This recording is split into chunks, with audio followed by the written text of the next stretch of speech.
घरात सगळे तिच्यावर अवलंबून, पण तिची वेळ येते तेव्हा स्वाभिमानी सून ती दिसायला खूप स्ट्रॉंग, स्टेबल, सॉर्टेड असते, पण तिच्या आत खोलवर एक न बोलणारा असा संघर्ष असतो.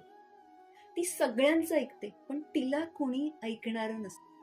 ती सगळ्यांना आधार देते, पण तिला आधार हवा असला तरी कोणी तिला विचारत नाही. ती इमोशनल आहे, पण घरात तिला जास्त बोलतेस असं लेबल मिळतं. आणि सर्वात मोठं काय, ती तिच्या भावनांसाठी अपॉलॉजी मागते, कारण कोणीच तिच्या वेदनेला समजून घेत नसतं किंवा जागा देत नसते.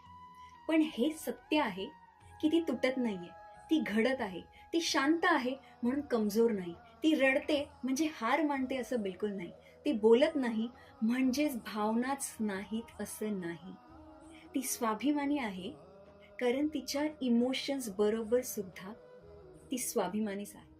आणि म्हणूनच ती स्वाभिमानी सून आहे. ती स्वतःला त्रास करून घेणाऱ्यांमधली नाहीये.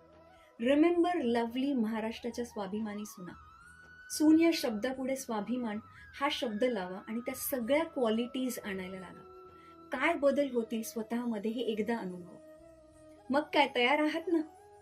कमेंट बिलो रेडी आणि स्टार्ट बिकमिंग स्वाभिमानी सून. आजचा धडा स्वाभिमानी सुनेचा इमोशनल स्वाभिमान पण लय भारी.